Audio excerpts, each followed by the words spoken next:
les nostres experiències. Una mateixa experiència amb dues persones diferents li pot afectar d'una forma o d'una altra, i llavors la cara es va transformant en base a això.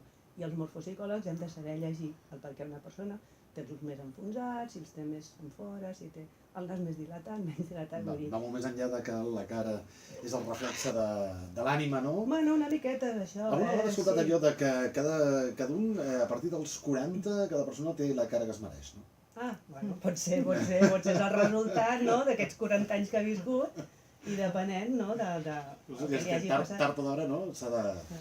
Aviam, una prova està, per exemple, una persona, si tu la veus al llarg de la seva vida, quan era jove, millor era molt prim, amb una cara molt estreteta i tal, i a mesura que la vida li ha anat bé, ell es va dilatant i veus que aquella persona ha passat de ser molt primet a ser una persona que se li ha dilatat, per exemple, la part instintiva, i dius, aquesta persona, a nivell instintiu, de coses terrenals, li ha anat molt bé, i llavors està content amb el seu cos i amb la seva vida, no?